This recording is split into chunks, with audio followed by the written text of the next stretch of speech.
Vamos dar aqui um reverte na imagem. Você vê o seguinte, reverter a imagem. Reverter. E eu vou ver aqui no Photoshop que você tem exatamente os mesmos recursos, só que aqui em imagem e ajuste. Então você tem aqui brilho, níveis, curvas, posição, tem uma coisa ou outra diferente, e esses recursos também estão aqui, olha. Então você vê brilho e contraste, níveis, curvas. A diferença é que aqui no Photoshop, quando você trabalha por aqui, ele cria uma camada de ajuste. Essa camada de ajuste que está aqui, que você pode estar clareando, escurecendo, mexendo, tal, você pode jogar no nível automático e tudo mais. Você pode depois tirar a visualização no olhinho, certo? Então, ó, por aqui eu coloco, tiro. Posso fazer outra, por exemplo, eu posso chegar aqui e jogar uma matiz de saturação e falar, eu quero um efeito de colorizar a imagem, né? Não que o outro lá não faça, faz. A diferença é que no Photoshop você tem essa camada aqui para você visualizar o ajuste ou não. Então eu poderia mexer no brilho, na saturação, fazer um efeito e a parte de descolorir e tal, né? Lembrando que eu também poderia simplesmente mudar a tonalidade de cor, né? Mas o fato de colorizar é deixar numa tonalidade de cor que você queira aí, a imagem, né? Mexendo na saturação ou não. Obviamente que a gente vai ver lá o que a gente faria. A gente duplicaria a camada e faria o efeito para poder testar os recursos, né? Aqui depois eu vou estar trabalhando com vocês, para vocês verem que dá para a gente fazer uns macetezinhos de montagem assim, ó. Deixar uma parte colorida, a parte de branco e tudo mais. Mas, então, vou jogar fora aqui esses recursos aqui que eu coloquei. E a ideia é que tanto níveis daqui quanto níveis de lá, do GIMP, eles vão trabalhar tons escuros, tons médios e tons claros. Aqui eu vou estar jogando tipo uma cortina branca na imagem e aqui uma cortina preta na imagem. Falando de forma prática, né? Também tem o recurso automático de ajuste. E você tem, da mesma maneira, aqui em Curves, um gráfico para você trabalhar. Se eu fosse abrir aquela imagem também, não foi essa aqui, a parte que foi para a aula que eu tinha pego.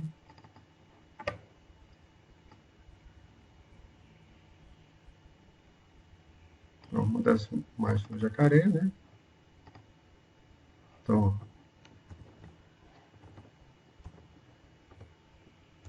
deu um tab, um Ctrl 0. Então, aqui em imagem ajuste curves, olha só, eu vou elevar um pouquinho aqui assim, o brilho, e aqui assim os tons escuros. Posso fazer um controle mais ajustado daqui, de maneira que a minha imagem... Estou estourando a imagem em alguns lugares ali. Aí você vai acostumando com a ferramenta, né? Como eu disse, eu sou fã do Níveis. Acho o Níveis a ferramenta mais fácil de mexer.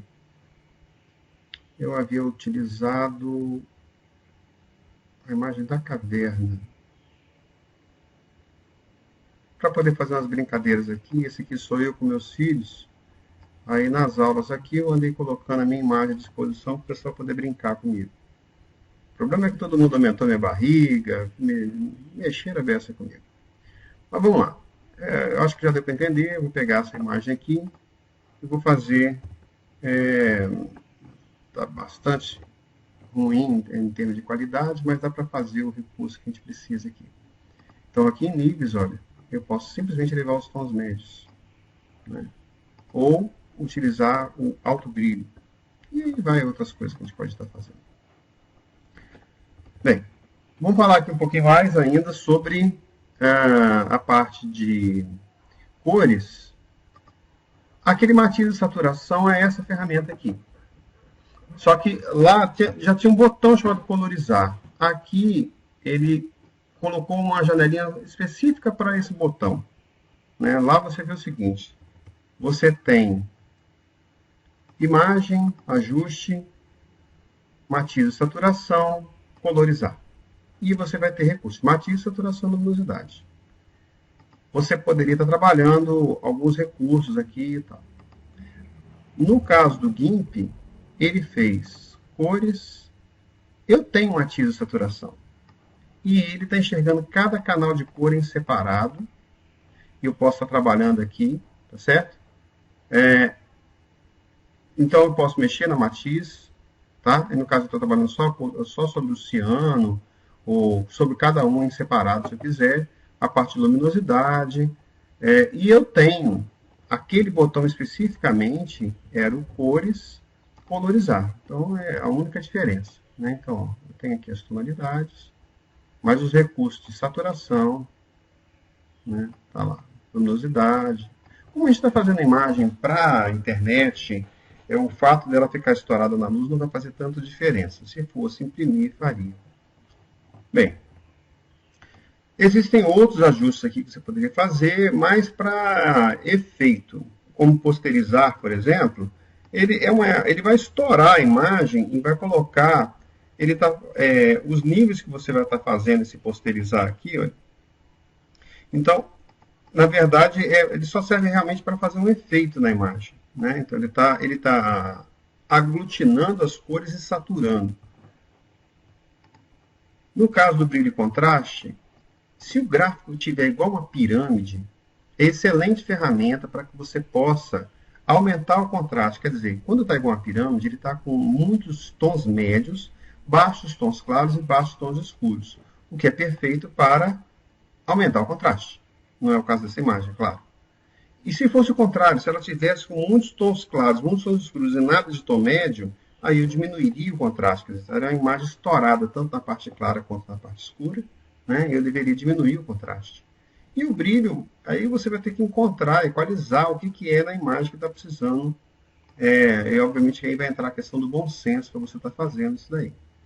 Então, esse recurso de brilho e contraste, de uma maneira geral, a gente usa mais quando o gráfico está em forma ou de V ou de pirâmide.